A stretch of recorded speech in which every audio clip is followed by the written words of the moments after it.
Welcome to IMPS classes. इससे पहले आप लोगों को मैंने फर्स्ट लेक्चर स्टार्ट किया था क्लास 11th का। मैथमेटिक्स हम लोग पढ़ रहे हैं और ये मैथमेटिक्स NCERT से बेस्ड है। NCERT जो हमारे स्कूलों में बुक्स चलती हैं उसी से हमने ये हमारे लेक्चर्स हैं। तो हम लोगों ने कल देखा था कि फर्स्ट चैप्टर जो समुच्चय था सेट्स, उसके बारे में हमने पढ़ा था। हमने बताया था सेट्स क्या होते हैं, वेल डिफाइंड ऑब्जेक्ट के कलेक्शन को ही सेट्स कहते हैं। मीन्स कि सुपरिभाषित वस्तुओं के संग्रह को ही सेट्स कहते हैं, मतलब समुच्चय कहते हैं। कुछ एग्जांपल्स हमने लिया था, जैसे कि नेचुरल संख्याओं का समुच्चय, फिर हमने रियल संख्याओं का, इंटीजर्स का, अलग अलग एग्जाम्पल की मदद से हमने देखा था कि कौन सा समुच्चय होगा कौन सा नहीं होगा। तो उसके बाद हमने आपको बताया था कि समुच्चय को प्रदर्शित करने के लिए दो विधियां होती हैं, एक होता है रोस्टर मेथड, एक होता है निर्माण विधि। तो हमने कल रोस्टर मेथड ही बता दिया था कि जो आप अवयव हैं, जो एलिमेंट्स हैं, उसको आप एक मछली कोष्ठक में कर्ली ब्रैकेट में कॉमा के अंतराल में अगर आप लिखते हैं सुव्यवस्थित तरीके से, तो उसको हम लोग रोस्टर मेथड कहते हैं। तो वहां तक हम लोगों ने कल देखा था। आज हम आगे देखेंगे, उसके आगे प्रोसीड करेंगे, फिर इसके बाद जो भी एग्जाम्पल्स हैं और फिर एक्सरसाइज 1.1 है उसको सॉल्व करेंगे। तो हम लोग देखे थे कि अच्छा, हम लोग क्या पढ़ रहे हैं, क्लास 11th के हिंदी मीडियम बच्चों के लिए मैथमेटिक्स NCERT अध्याय 1 पढ़ रहे हैं, जिसका नाम है समुच्चय या सेट्स इंग्लिश में बोलते हैं। तो समुच्चय जो पहला टॉपिक था, समुच्चय और उनका निरूपण, समुच्चय और उनका निरूपण, सेट्स एंड देयर रिप्रेजेंटेशन। ठीक है, तो आज हम एक इंपॉर्टेंट फैक्ट बताना चाहेंगे, इसको आप देखिएगा नोट। तो आप देखते होंगे कि जो हम समुच्चय रोस्टर मेथड से बताए थे, उसमें क्या करते थे कि हम कोई भी सेट का नाम ABC कैपिटल लेटर में लिखते थे और उसके अंदर कुछ एलिमेंट्स लिखते थे। तो याद रखना है कि उसमें जो एलिमेंट्स होगा उसको रिपीट नहीं करना है, प्राय उसको हम एक ही बार लिखते हैं, क्योंकि एक एलिमेंट एक बार लिखेंगे तो इसका मतलब कि उनका वो संग्रह होगा। तो वही चीज यहाँ बताया जा रहा है कि समुच्चय को रोस्टर रूप में लिखते समय किसी अवयव को सामान्यतः दोबारा नहीं लिखते। ठीक है, रोस्टर विधि में अगर आप समुच्चय को लिखते हैं तो उसको दोबारा नहीं लिखते, अर्थात प्रत्येक अवयव दूसरे से भिन्न होता है, मतलब कि अलग अलग अवयव लिखना है, रिपीट नहीं करना है आपको। जैसे कि एग्जाम्पल के थ्रू आप समझिएगा। तो एग्जाम्पल में हमने स्कूल एक वर्ड लिया, स्कूल SCHOOL। अब इसमें आप देख रहे हैं कि O दो बार आ गया। तो जब हम इसके जो लेटर्स लिखे हुए हैं इसका हम समुच्चय बनाएंगे तो आप समझिएगा कि उसमें सिर्फ O एक ही बार हम मेंशन करेंगे, एक ही बार उसमें नोट करेंगे। तो इसमें प्रयुक्त अक्षरों का अगर हम समुच्चय बनाएं तो एक बार यस आया है तो एक बार यस लिख दिया, और कॉमा लगाते हैं अवयव जो होते हैं उसमें, या जो भी एलिमेंट्स होते हैं उसको अलग करने के लिए, सेपरेट करने के लिए हम कॉमा का यूज करते हैं। तो कॉमा लगा दिए, फिर C लिखे, फिर कॉमा लगा दिए, H लिखे, फिर कॉमा लगा दिए। अब यहाँ पे डबल O है तो क्या आप डबल O लिखेंगे? नहीं, हमने यही बताने की कोशिश किया है कि आप डबल O या एक ही एलिमेंट को रिपीट नहीं करना है, सामान्यतः एक बार ही यूज करना है। तो यहाँ पे हमने O लिख दिया और फिर लास्ट में L एक है तो L हमने लिख दिया। तो आई होप समझ में आ गया होगा कि स्कूल को अगर हम रोस्टर मेथड से लिखें तो S C, H, O और L कर्ली ब्रैकेट बंद, मतलब कि मझला कोष्ठक बंद कर देंगे। इस तरीके से हम प्रेजेंट करते हैं। याद रखना है कि हमें किसी भी अवयव को या किसी भी सदस्य को आप दोबारा रिपीट नहीं करेंगे, वो इसका एक नियम है, इस नियम को हम फॉलो करेंगे। तो ये चीज आपको समझ में आ गया होगा। ठीक है, अब आता है हमारा दूसरा मतलब दूसरा मेथड। समुच्चय को लिखने के लिए हमने एक रोस्टर मेथड बताया था या सूचीबद्ध तरीका बताया था। अब हम दूसरा मेथड बनाएंगे, समुच्चय निर्माण विधि। देखिए, समुच्चय निर्माण विधि क्या होता है कि इसमें आप कोई भी अगर एलिमेंट लिख रहे हैं तो उसका एक एलिमेंट का जो गुण होगा, एक अवयव का जो गुण होगा, वो सारे एलिमेंट में सर्वमान्य होगा। मीन्स कि अगर हमने एक उदाहरण स्वरूप लिया कि एक वॉवेल्स का समुच्चय v equal to curly bracket में a e i o u। अब देखिए अगर हमने लिख दिया कि v यहाँ पे जो लेटर दिए गए हैं वो अंग्रेजी वर्णमाला के स्वर हैं, तो इससे पता चल गया कि वो सारे 5 जो स्वर हमारे अंग्रेजी वर्णमाला में उसकी बात किया जा रहा है। इसका मतलब हम क्या बताना चाह रहे हैं कि उसके गुण की बात करेंगे। सर्वमान्य गुण, सर्वनिष्ठ गुण में मतलब उन सारे अगर एक का गुण हमें पता है तो उस जो सेट होगा, वो समुच्चय होगा, उसके सारे एलिमेंट्स के बारे में हमें पता चल जाएगा। तो वो निर्माण विधि में हम इस्तेमाल करते हैं, उसकी प्रॉपर्टीज के बेस पे हम उसका लिखने का प्रयास करते हैं। देखिए कैसे लिखेंगे, ये क्या होता है समुच्चय या निर्माण विधि।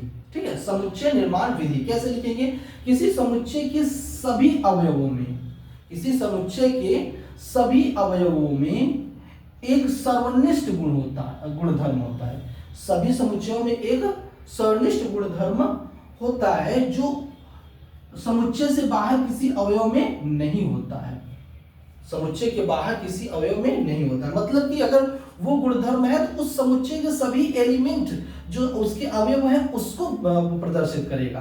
तो एग्जाम्पल के लिए देखिएगा, जैसे कि हमने वॉवेल्स लिया, अंग्रेजी वर्णमाला के 5 स्वर होते हैं, उसको लिया a e i o u।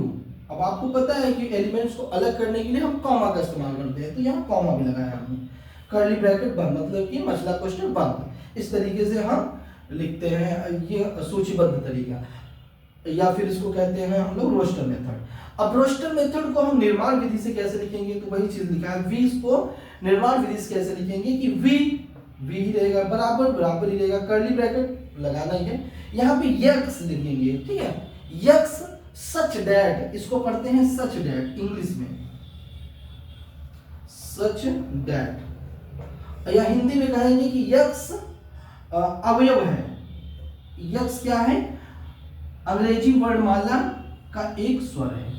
मतलब यक्स जो है वो इन सभी को, सभी अवयवों को डिनोट कर रहा है, सभी अवयवों को प्रदर्शित कर रहा है। तो कहने का मतलब है कि यक्स हमने जब लिखा तो अंग्रेजी वर्णमाला का एक स्वर है, तो इसका मतलब कि ये जो एलिमेंट्स होंगे वो अंग्रेजी वर्णमाला के स्वर होंगे।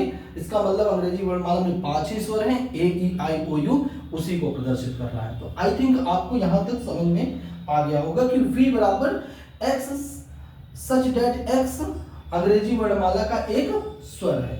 अब आगे देखिएगा, यहाँ अवयव या फिर जो एलिमेंट्स लिए, अवयव लिए या फिर जो सदस्य है का वर्णन करते समय x का प्रयोग करते हैं। तो हम यहाँ x का प्रयोग करते हैं, x जो अवयव है उसको वर्णन करते समय हम एक जनरल टर्म ले सकते हैं, यक्स ले सकते हैं, आप वाई जेड भी ले सकते हैं, इसमें कोई प्रॉब्लम नहीं है। तो यहाँ पे मैंने लिख दिया कि आप वाई कॉमा जेड एटसेट्रा कोई भी आप अंग्रेजी वर्णमाला के 26 अक्षर हैं किसी का भी इस्तेमाल कर सकते हैं, बस बशर्ते याद रखना है यहाँ स्मॉल लेटर का इस्तेमाल करिएगा, कैपिटल का नहीं करिएगा। जो नियम है उसको फॉलो करना है, उसको सीखना है, ठीक है। नियम अगर आप सीखेंगे तभी हम उस चीज को बता सकेंगे, ठीक है। तो यहाँ अवयवों का वर्णन करते समय x का प्रयोग किया गया है, आप y और z का इस्तेमाल भी कर सकते हैं, ठीक है, प्रयोग कर सकते हैं। अब यहाँ पे ये 2 पॉइंट लिखा है जिसको हमने अंग्रेजी बोला सच दैट, इसी को कॉलन, मतलब कि वैसे तो ये कॉलन होता है लेकिन हम पढ़ते समय अंग्रेजी में सच दैट कहते हैं। यहाँ पे इस कॉलन को समझिएगा क्या है, ये कोलन चिन्ह के बाद हम समुच्चय के अवयवों की विशिष्ट गुणधर्म को लिखते हैं। कोलन के बाद जैसे यक्स लिखा, यक्स अवयव है, सच दैट या मतलब कि इस प्रकार है, कोलन लगा दिया। कोलन एक साइन है जो इस प्रकार है, बताता है कि x अंग्रेजी वर्णमाला का एक अवयव है। तो वही है कि विशिष्ट गुणधर्म बताएगा कि कोलन चिन्ह के बाद समुच्चय के अवयवों के विशिष्ट गुणधर्म को लिखते हैं और फिर संपूर्ण कथन को, जो आपने स्टेटमेंट लिखा, जो कथन लिखा, उसको मझले कोष्ठक, कोष्ठक इस तरीके से जो कोष्ठक बनाते हैं उसमें के भीतर लिखते हैं, ठीक है। अर्थात अगर यही चीज को हम स्टेटमेंट में लिखें तो लिखेंगे x नहीं सभी x का समुच्चय जहां सभी x का समुच्चय जहां x अंग्रेजी वर्णमाला का एक स्वर है, अंग्रेजी वर्णमाला का एक स्वर है। तो एक बार हम इसको फिर से रिवीजन करेंगे कि हम लोगों ने अभी क्या पढ़ा। हमने आपको पढ़ाया बताया कि कोई भी अगर आप सेट लिखते हैं, समुच्चय लिखते हैं, तो उसमें आप ध्यान रखिएगा कि किसी भी एलिमेंट को रिपीट नहीं कर सकते, पुनरावृत्ति नहीं कर सकते। जैसे मैंने एग्जांपल के थ्रू आपको बताया, जैसे स्कूल में SCHOOL यहाँ 2 बार ओ आया है, बट अगर हम उसका समुच्चय बनाए, उसके लेटर्स का समुच्चय बनाए तो S, C, H, O, L लिखेंगे, डबल ओ नहीं लिखेंगे, ठीक है। दूसरा मेथड हमने बताया कि उसको समुच्चय को रोस्टर मेथड से या सूचीबद्ध तरीके से लिखा जा सकता है, इसमें सभी जो एलिमेंट्स थे उनको मझले कोष्ठक में कॉमा लगा के लिखते थे। बट हम इसमें जो निर्माण विधि है उसमें क्या करेंगे कि किसी अवयव के या उस समुच्चय के जो सभी अवयवों में एक संबद्ध गुणधर्म होगा, उसके हेल्प से हम लिखते हैं। तो उसमें हमने आपको बताया कि जैसे अंग्रेजी के एक वॉवेल्स का हमने एक समुच्चय बनाया AEIOU, और फिर इसको हम अगर निर्माण विधि से लिखें तो कर्ली ब्रैकेट में लिख देते हैं x such that x अंग्रेजी वर्णमाला का एक स्वर है, s such that x अंग्रेजी वर्णमाला का एक स्वर है, इस तरीके से लिखते हैं। अब यहाँ हमने कहा कि कॉलन का इस्तेमाल किया गया है, कॉलन जिसको हम सच डैट पढ़ते हैं, तो कॉलन का इस्तेमाल इसलिए किया गया है कि उसके बाद हम उस अवयवों के, उसमें जो अवयव हैं उसके हम गुणों को लिखते हैं, उसके गुणधर्म को लिखते हैं, और मझले कोष्ठक में उस स्टेटमेंट, उस कथन को बंद कर देते हैं। अर्थात यहाँ पे लिखा गया x सभी x का समुच्चय है जहां x अंग्रेजी वर्णमाला का एक स्वर है। तो आई थिंक ये हमने एक ओवरव्यू दिया, एक एग्जाम मतलब आपको समझाने की कोशिश किया। आप प्लीज इसको नोट करेंगे और हम आगे चलेंगे। अभी इससे पहले हम उदाहरण और प्रश्नावली से पहले जितने भी कॉन्सेप्ट थे और थियरी थी और जो आपको वो जानकारी होना चाहिए था कि आपको एक्सरसाइज सॉल्व करने में क्या क्या ज़रूरतें हो सकती हैं, वो हमने सारा चीज़ आपको समझाने की कोशिश किया, एक्सप्लेन करने की कोशिश किया। अब हम उदाहरण सॉल्व करेंगे, उदाहरण के जस्ट आफ्टर हम लोग एक्सरसाइज पे आएंगे, ठीक है। तो उदाहरण नंबर 1 देखते हैं, काफ़ी इजी है, आप समझने की कोशिश करेंगे तो काफ़ी आपको आसान लगेगा। देखिएगा उदाहरण नंबर 1 क्या है, पहले प्रश्न पढ़ेंगे हम लोग। प्रश्न कहता है कि समीकरण x square plus x minus 2 x square plus x minus 2 बराबर 0 का हल समुच्चय रोस्टर रूप में लिखिए। फिर से समझिएगा, एक समीकरण है जो x square plus x minus 2 बराबर 0 के बराबर है, उसमें कह रहा है कि इसको हम, इसका जो हल आएगा आप उसको रोस्टर मेथड से लिखिए, रोस्टर रूप में लिखना है। तो देखिए कैसे होगा, हल नंबर 1, ठीक है, हल नंबर 1। अब देखिएगा समीकरण जो दिया है पहले हम लिखेंगे उसको। समीकरण दिया है x square plus x minus 2 बराबर 0, ठीक है। आपको मैंने समझाया था कि क्लास 9 10th में ही आपने ये पढ़ा होगा कि यहाँ पे जो कोफिशिएंट है इसको 1 मानेंगे। अब क्या करते हैं, इसको और इसके कोफिशिएंट से गुणा करते हैं, तो 2 गुणते 1 हो गया बराबर 2। अब 2 का ऐसा गुणनखंड करना है जिसको माइनस करने पे यहाँ पे इसका कोफिशिएंट 1 है, इसका कोफिशिएंट 1 है तो 1 आना चाहिए, ठीक है। तो आप देखिए 2 माइनस 1 कर दें तो आपका 1 आ जाएगा, और 2 और 1 को गुणा करेंगे तो 2 आ जाएगा। मैंने यही कहा था कि हमको ऐसा गुणनखंड बनाना है कि इसको घटाने पे 1 आ जाए, तो आ गया आपका। तो अब कैसे इसको सॉल्व करेंगे, देखिए x square plus 2x minus x, x को आप ये लिख सकते हैं 2x माइनस x और माइनस 2 बराबर 0, ठीक है। यहां तक आ गया आपको। x कॉमन ले लीजिए तो x प्लस 2 और यहां माइनस 1 कॉमन ले लीजिए तो x प्लस 2 बराबर 0, ठीक है। अब देखिएगा यहाँ पे ये चीज और ये चीज दोनों टर्म में ये कॉमन है, ये उभयनिष्ठ है। इस उभयनिष्ठ टर्म को आप बाहर निकालिएगा तो ये मिलेगा x प्लस 2 और यहाँ मिलेगा x माइनस 1 बराबर 0। अब आपको x का हल चाहिए या इस समीकरण का हल चाहिए और x का मान चाहिए, तो आप क्या करोगे, x प्लस 2 बराबर 0 रखिए तो x बराबर माइनस 2 आ जाएगा, और एक है x माइनस 1 बराबर 0 रखिए तो आप x बराबर 1 आ जाएगा। ठीक है, ये जैसे ही आपने हल किया तो आप समुच्चय को रोस्टर रूप में लिखेंगे। तो आप लिखिएगा हल, ऐसे पूरा समीकरण लिखना है, लिख लीजिए समीकरण x square plus x minus 2 का हल समुच्चय रोस्टर रूप में। क्या लिखना है, क्या लिखेंगे आप, कुछ नहीं, सिंपल सा आप लिखेंगे यहाँ पे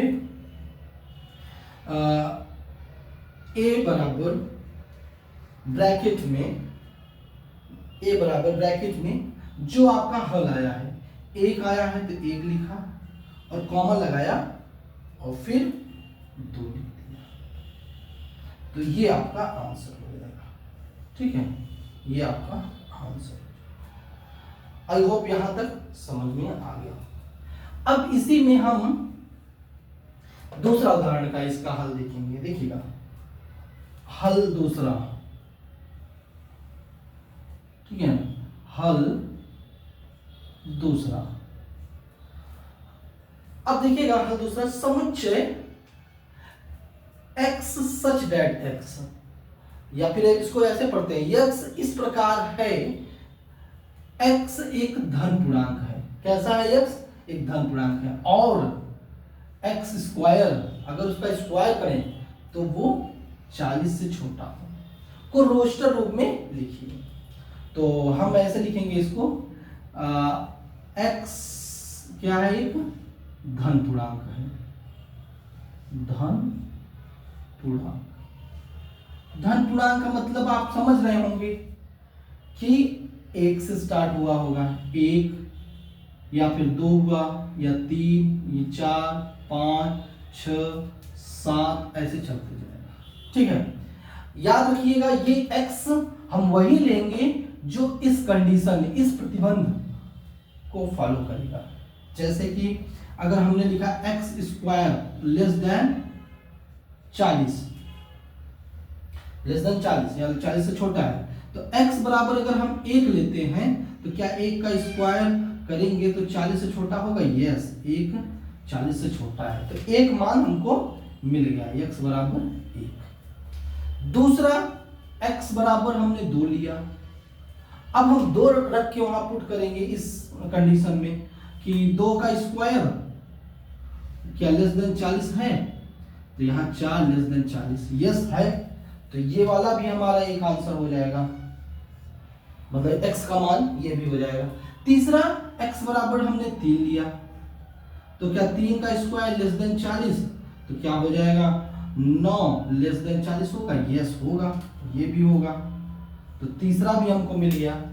अब आएंगे नेक्स्ट चौथे पे, x बराबर 4 लिया हमने, x बराबर 4 लिया, तो 4 को इसमें रखेंगे x की जगह पे, तो 4 का स्क्वायर माइनस 4 का स्क्वायर लेस देन 40, तो आप देखिएगा यहाँ पे 16 लेस देन 40, क्या ये सही है? यस, ये प्रतिबंध भी सही है, 16 40 से छोटा है। फिर हम x बराबर, तो इसका मतलब आपका x बराबर 4 भी लिया जाएगा। अब x बराबर हमने 5 लिया, जब हम 5 लिया तो 5 का स्क्वायर लेस देन 40 या 25 लेस देन 40, यस, ये भी कंडीशन फुलफिल कर रहा है, इसका मतलब 5 भी होगा। 6 वाला देखिएगा, x बराबर 6, तो 6 का स्क्वायर लेस देन 40, तो यहाँ 36 हो जाएगा लेस देन 40, तो क्या ये भी फॉलो कर रहा है? यस, हो रहा है, तो ये 6 भी होगा। अब 7 का देखेंगे, 7 का यहाँ पे देखिए, x बराबर 7, तो यहाँ 7 का स्क्वायर लेस देन 40, तो यहाँ 49 लेस देन 40। क्या ये सही है? नहीं, ये प्रतिबंध गलत है। 49 40 से छोटा नहीं है बल्कि बड़ा है। तो आपको ये मिले, जो धन पूर्णांक मिले 1 2 3 4 5 6, जो इस कंडीशन को फुलफिल कर रहा है, इस कंडीशन को x स्क्वायर लेस देन 40 को फुलफिल कर रहा है। अतः रोस्टर मेथड से आप लिखेंगे, अतः समुच्चय मान लीजिए आप क्या लिख लीजिए, मान लीजिए x बराबर लिख दीजिए, क्या हो जाएगा 1, 2, 3, 4, ठीक है, 5 और 6। 7 नहीं होगा क्योंकि मैंने आपको बता दिया कि 7 कंडीशन को फुलफिल नहीं कर रहा है। तो आपको ये पूरा लिखने की जरूरत नहीं है। अगर आप चाहें तो दिमाग में भी सॉल्व कर लें कि 1 का स्क्वायर 1 होता है, 2 का स्क्वायर 4 होता है, 3 का स्क्वायर 9 होता है, 4 का स्क्वायर 16 होता है, 5 का स्क्वायर 25, 6 का स्क्वायर 36, 7 का स्क्वायर करेंगे तो 49 हो जाएगा, जो कि ये कंडीशन को फुलफिल नहीं करता। तो डायरेक्ट ये आंसर आप लिख सकते हैं, बट हम आपको समझाने के लिए, आपका दिमाग में ये पैटर्न सेट हो जाना चाहिए, उसके लिए हमने ये एकदम ओपन करके क्लास इसको कैसे हमको सोचना है उसको मैंने पूरा एक्सप्रेस किया है, एक्सप्लेन किया है।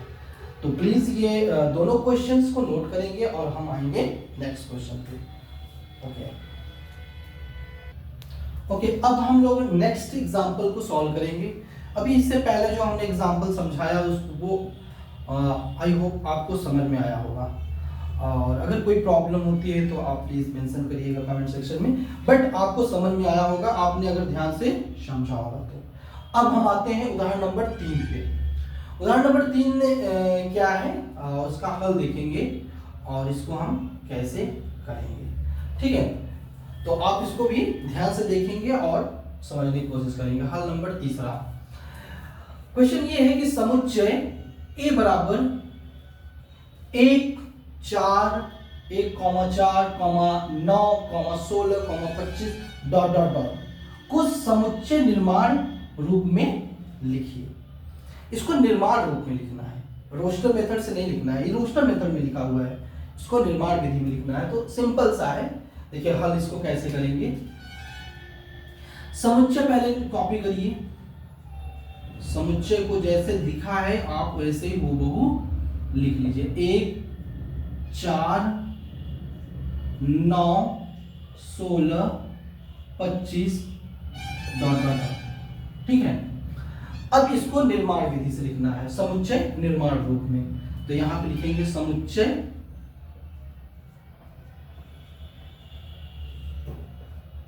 निर्माण रूप। अब कैसे लिखेंगे देखिए, इसको लिखेंगे, आप देख सकते हैं, पहले इसको हम समझेंगे कि इस एलिमेंट में क्या सर्वनिष्ठ गुणधर्म है, इसमें क्या ऐसी प्रॉपर्टी है कि सभी को फॉलो करे। तो आप देख सकते हैं कि अगर हम 1 को लिखना चाहें तो 1 का स्क्वायर भी लिख सकते हैं, 1 को 2 बार गुणा करिएगा तो 1 ही आएगा। 4 को आप 2 का स्क्वायर लिख सकते हैं, 9 को आप 3 का स्क्वायर लिख सकते हैं, ऐसे ही 16 को आप 4 का स्क्वायर लिख सकते हैं, और 25 को आप 5 का स्क्वायर लिख सकते हैं, ऐसे डॉट डॉट करते जाइए। तो आप एक चीज देख रहे होंगे कि ये 1 2 3 4 5 ये क्या है, एक नेचुरल नंबर है, एक प्राकृतिक संख्या है।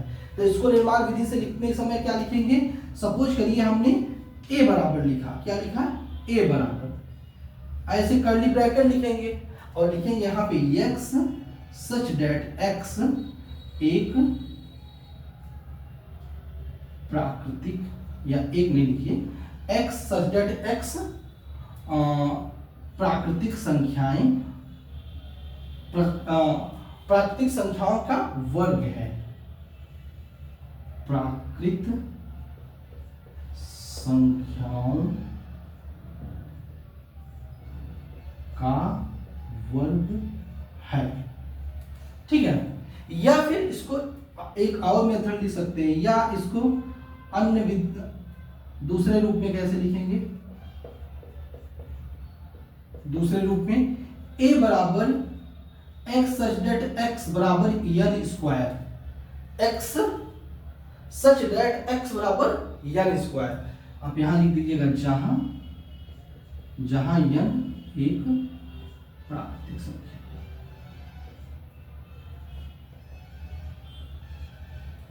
ठीक है, इस तरीके से आप लिख सकते हैं। ठीक है, या इतना नहीं लिखें तो ये भी तरीका सही है कि आपको मैंने बताया था n belongs to capital N, जो इतनी चीजें आपने लिखा उसको या फिर इतना भी लिख सकते हैं। मतलब अगर हम शॉर्ट में फिर से लिखें तो a बराबर x सच दैट x बराबर n स्क्वायर, यहाँ पे लिख दीजिए जहां n belongs to capital N। Capital N already understood है कि ये नेचुरल नंबर या प्राकृतिक संख्या है। तो ये तरीका है कि आप प्रॉपर्टीज देख के आप बता सकते हो कि क्या होगा। ठीक है, तो ये आपका एक हो गया। दूसरा उदाहरण देखिएगा, हल नंबर दूसरा। हल दूसरा देखिएगा, हल दूसरा समुच्चय ये दिया गया है, तो यहां पे लिख देंगे हम समुच्चय जो दिया गया है उसको लिखेंगे। पहले क्वेश्चन पढ़ लेते हैं एक बार। समुच्चय एक कर्ली ब्रैकेट दिया 1/2 comma 2/3 comma 3/4 comma 4/5 comma 5/6 comma 6/7 को समुच्चय निर्माण रूप में लिखिए। ठीक है, तो आप समुच्चय पहले कॉपी करेंगे, तो समुच्चय कॉपी करेंगे तो क्या है ये समुच्चय 1/2 comma 2/3 comma 3/4 comma okay 4/5 comma 5/6 comma 6/7। अच्छा, अब हमारा इसको लिखना क्या है, समुच्चय निर्माण विधि, निर्माण रूप, समुच्चय निर्माण रूप। अब देखिएंगे थोड़ा, आप देख रहे होंगे कि अगर हम 1/2 देखें तो आप क्या है कि 1 है और 1 + 1, मतलब कहने का कि जो आपका अंश है वो हर से एक, मतलब हर से एक छोटा है कह सकते हैं, या फिर कह सकते हैं दूसरी मेथड से कि जो अंश है अंश से एक ज्यादा है हर। ऐसे देखिएगा फिर से, अगर हम 2/3 को देखें, 2/3 को तो 2, और इसको कैसे लिख सकते हैं 2 + 3। ठीक है, 2 + 1 सॉरी 3 नहीं, 2 + 1। ऐसे ही अगर हम 3/4 को लिखें तो 2 सॉरी 3/4 है ना, तो 3/3 + 1। तो कहने का मतलब कि ऐसे ही आप लिखते जाएंगे। इसका मतलब क्या होगा कि जो आपका अंश है वो हर से एक छोटा है। ठीक है, तो आप ऐसे लिख सकते हैं, ऐसे इसको अगर निर्माण विधि से लिखना है तो मान लीजिए हम इसको a लिखते हैं, a बराबर x सच दैट x बराबर क्या लिखेंगे, बराबर n/n + 1, n/n + 1, क्योंकि देखिए 1 2 3 4 5 6 तक जाना और नीचे आपका 1 बढ़ता जा रहा है तो 1 हमने बढ़ा दिया। आप यहां लिख देंगे जहां जहां n कहां से कहां तक है, आप देख सकते हैं 1 से लेके 6 तक है, तो यहां पे लिखेंगे जहां 1 और यहां n < 6। यहां इक्वल का साइन लगा है, मतलब कि 1 और 6 को भी हम इंक्लूड कर रहे हैं इसमें। तो ये आपका आंसर हो जाएगा x बराबर a बराबर x such that x n/n + 1, n बटे का n + 1, क्योंकि हमेशा देख रहे हैं कि एक इससे एक ज्यादा ही जा रहा है, तो यहाँ पे हमने +1 लिख दिया। और जहां n कहां तक विस्तार करेगा 1 से लेके 6 तक। तो स्टूडेंट्स इस तरीके से हमको ये क्वेश्चन के आंसर लिखने थे। आशा है कि आपको समझ में आ गया होगा, मैंने ट्राई किया कि आपको समझाने की, तो आप प्लीज इसको नोट डाउन करेंगे और हम आगे बढ़ेंगे। ठीक है, तो आप इसको देखिएगा। ओके, यहाँ पे थोड़ा सा आप ध्यान दीजिएगा कि x such that x n/n + 1, जहां n 1 से लेके 6 तक है, तो यहाँ पे आप ध्यान रखिएगा कि n जो है आपका एक नेचुरल नंबर है, ये भी ध्यान रखिएगा। यहाँ पे एंड करके लिख सकते हैं यहाँ पे, ठीक है, नहीं यहाँ पे नहीं लिखना, यहाँ पे, ठीक है। तो इस तरीके से वैसे अंडरस्टूड है, ये मैंने इस्तेमाल किया तो ये नेचुरल नंबर ही शो करेगा। मैंने स्मॉल लेटर लिया है बट होना चाहिए कैपिटल लेटर, ठीक है। ओके, इससे पहले हमने दो एग्जाम्पल समझाए, वो आपको अच्छे से समझ में आ गया होगा। एक लास्ट में वही हमने 1 से 6 तक जो हमने नेचुरल नंबर की बात कही थी, तो वहाँ मैंने कैपिटल एन लिखना छोड़ दिया था, तो अंडरस्टूड भी था कि एन एक नेचुरल नंबर ही है, एक प्राकृतिक संख्या है। फिर भी मैंने उसको डिनोट कर दिया कि आप कोई मिस्टेक ना करें। मेरा उद्देश्य ये है कि क्वालिटी एजुकेशन, गुणवत्तापूर्ण आपको एजुकेशन, आपको कंटेंट प्रोवाइड करें जहाँ पे मिस्टेक की प्रोबेबिलिटी बहुत कम हो। तो उसी विश्वास के साथ हम आगे बढ़ रहे हैं और हम लोग नेक्स्ट, और ये अध्याय प्रश्नावली जो 1.1 आने वाली है, उससे पहले का लास्ट एग्जाम्पल है। अब ये एग्जाम्पल आप समझेंगे और हम लोग प्रश्नावली को सॉल्व करेंगे, जो कि काफ़ी कॉन्फिडेंस महसूस कराएगा क्योंकि हमें बहुत सारी चीज़ें समझ में आ रही हैं। तो यहाँ पे दिया है कि बाईं ओर रोस्टर रूप में वर्णित प्रत्येक समुच्चय को दाईं ओर निर्माण रूप में वर्णित समुच्चय का सही मिलान कीजिए। मतलब यहाँ पे रोस्टर मेथड लिखा है और यहाँ निर्माण विधि लिखा है, निर्माण रूप से लिखा हुआ है। अब इससे और इसको आपको मिलाना है कि अच्छा इसका जो निर्माण रूप होगा ये होगा कि ये होगा, ये चार हमारे पास दोनों तरफ से कॉलम दिए गए हैं और इसको हमें क्यों मिलान करना है, जो कि हम आसानी से इसको कर सकते हैं। जैसे कि प्रिंसिपल, ये इसमें जो प्रिंसिपल शब्द में जो लेटर आए हुए हैं उसका एक रोस्टर मेथड से ये बनाया गया है कि P, R, I, N, C, A, L, ठीक है। तो इसका ये किसका होगा, यहाँ पे लिखा हुआ है x शब्द प्रिंसिपल का एक अक्षर है। बहुत सारे बच्चे सोचेंगे कि सर यहाँ एक P और आया है, यहाँ पे क्यों नहीं लिखा गया। तो हमने पहले से ही आपको बता दिया है कि कोई भी अगर हम रोस्टर मेथड से लिख रहे हैं तो कोई भी एलिमेंट को, कोई भी अवयव को दोबारा रिपीट नहीं करेंगे, क्योंकि वो एक बार आ गया तो इसका मतलब कि वो उसमें है, आप इसको रिपीट नहीं करेंगे। तो इसका जो मिलान होगा ये हो जाएगा, ठीक है। दूसरा जीरो, ये आप कह सकते हैं कि इसमें एक अवयव है जीरो, तो आप देखिए कहाँ पे जीरो आएगा। देखो ये वाला x सच दैट x एक पूर्णांक है और x प्लस 1 बराबर 1, मतलब कि x प्लस 1 बराबर 1, तो x बराबर क्या हो जाएगा 1 माइनस 1 बराबर 0, अर्थात यहाँ पे x बराबर 0 आ गया। तो इसका हल 0 आ रहा है, तो ऑब्वियसली इसका आंसर 0 होगा, ठीक है। फिर आते हैं ये वाला 1 2 3 6 9 18, 1 2 3 6 9 18। अब बताएं क्या है ये। अब यहां से देखिए ये वाला हमको समझ में आ रहा है कि यही होना चाहिए कि x सच दैट x एक धन पूर्णांक है। तो देखिए धन पूर्णांक भी दिया गया है तथा 18 का भाजक है, मतलब कि 18 संख्या इन सारी संख्याओं से डिवाइड हो जाएगा। तो ऑब्वियसली ये वाला आंसर का ये होगा, क्योंकि 1 से भी 18 डिवाइड हो जाएगा, 2 से भी हो जाएगा, 3 से 6 से 9 से 18 से तो हो ही जाएगा, ठीक है। तो ये हमने 3 मिला लिए। अब चौथा अगर आपको नहीं भी आ रहा है तो भी मिल गया, अगर आपको आ रहा है तो दिमाग अप्लाई करिए, दिमाग और बढ़ेगा, डेवलप होगा।